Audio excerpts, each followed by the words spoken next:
Welcome to The Upside with your hosts Vernon Stewart and Tanya Vaden. This show is brought to you by the City of Pensacola. You know, the upside of Florida. We're here to keep you informed on all the changes that affect you and your community, so you're always in the know. And now, The Upside with Vernon and Tanya. Hello, Pensacola. Welcome to this week's episode of The Upside. We are your hosts. I'm Vernon Stewart. And I'm Tanya Vaden. And we are excited to bring you an action-packed show today full of city news and views here going on in the city of Pensacola. And we are ready to get rolling. Vernon, how about those Argos? They are on fire, aren't they? Yes, they are. It is catching all over the community. It is a magical season they are having. I mean, to be in their second year, to be going to the Division II National Championship, that is just a huge testament that Dr. Judy Bentz, Martha Saunders, Coach Shinnick, and everything that they've been doing there at the university. It really is. I mean, you know, for such a young program to be going to a national championship, it's almost unheard of. It is. And it is actually a historic thing. There has not been any other school in the history of Division II, or I don't even know for any division for that matter, that has been to the national championship this early in their program. That's incredible. So, I mean, that just, with everything that's happening with the university team, it's just bringing about so much university pride and just that big sense of belonging that is just, you just have not seen here in Pensacola when it comes to our local sports. Truly. And, you know, as of the time of this taping, I believe they are actually on a plane right now to Kansas City. Right. So, you're right. As of this taping, they are actually in flight on their way to Kansas City. So by the time that this airs, we are hoping, fingers crossed, that they will be our Division II national champions. But if not, we are still very proud of everything that they have done this year, and we are so excited for the future and what they will be doing moving on. We certainly are, and go Argos. Yes, go Argos. Good luck. Speaking of impressive athletes and athletics here in the city of Pensacola, we got something really exciting going on for our seniors in our community, correct? We really do. And just recently, December the 2nd through the 10th, actually, we had several athletes from the Pensacola area who were competing in the Florida Senior Games. And those take place in Clearwater, Florida, every winter. Usually in December. There are 11 qualifiers around the state, Vernon, and we're one of those 11 qualifiers here in Pensacola.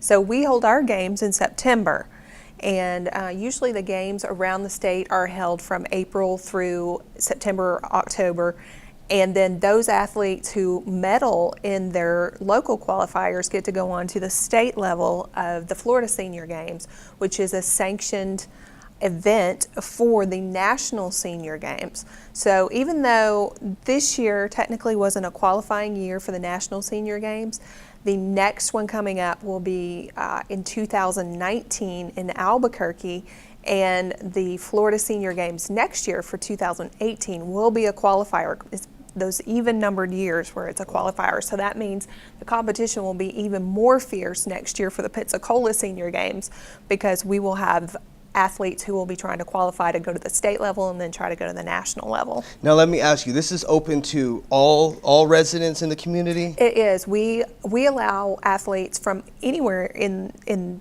our community and even outside of our community if they would like to come and participate. We actually had a whole family this year that had their family reunion. It was a group of brothers and sisters and all their wives and husbands, and they all came to Pensacola and had their family reunion here and did the Pensacola Senior Games as the family reunion. Now that's actually really cool to be able to get together as a family and to be able to do something that, you know, something that significant to enjoy as a family and being out there competing. It sure is, and they said they're probably going to do it more often too. So, really cool way to bring people together.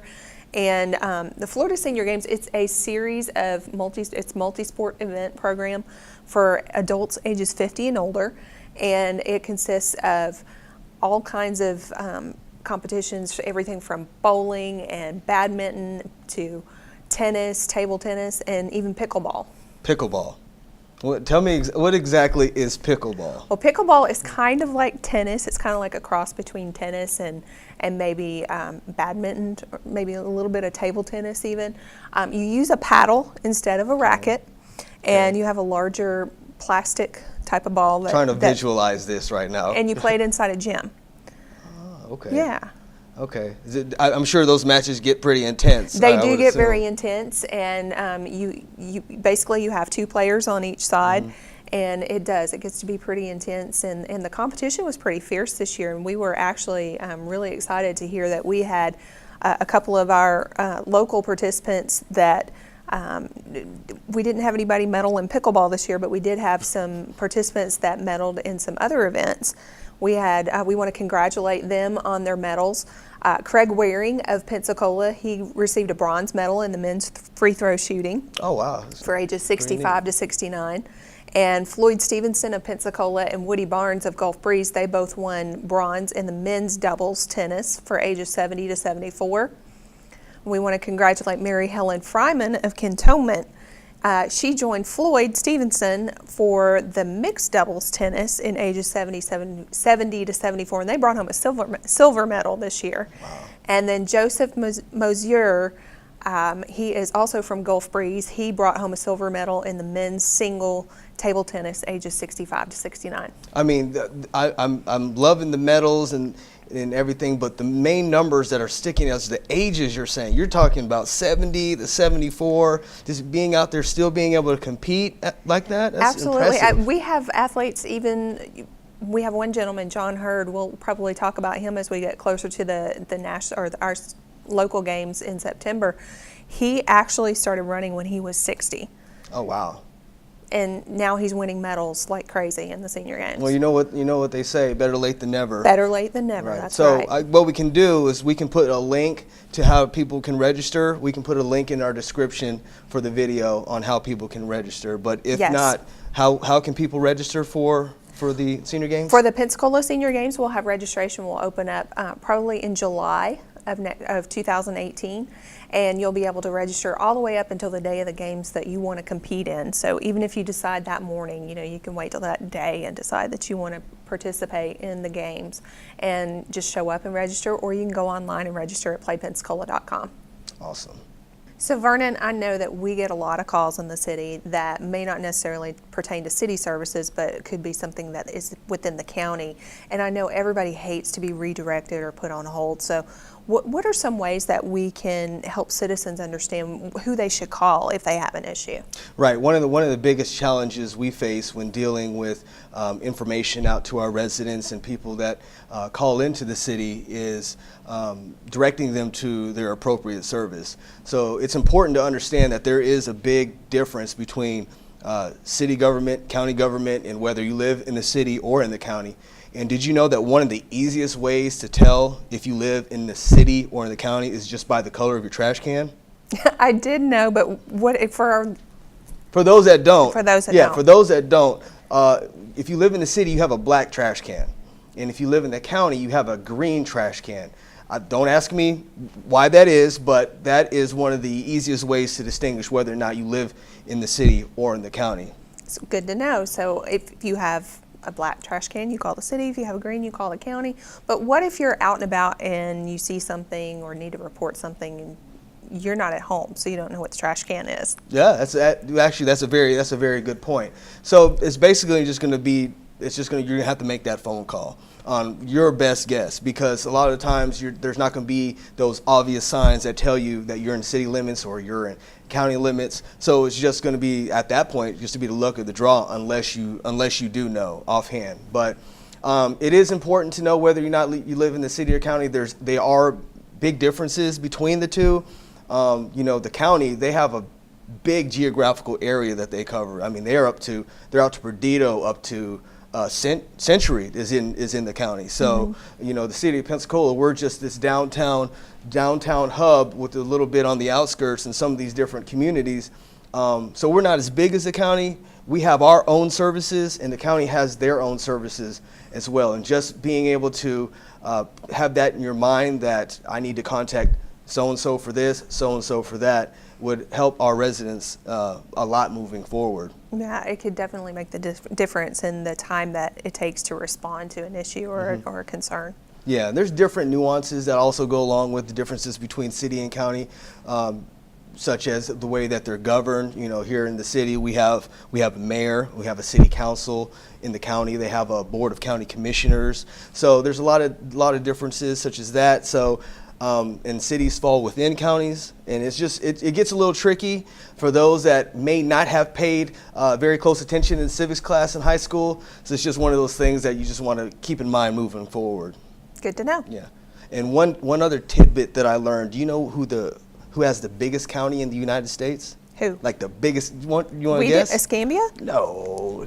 In the United States, the biggest In the whole county United States. is... It's got to be somewhere in Texas.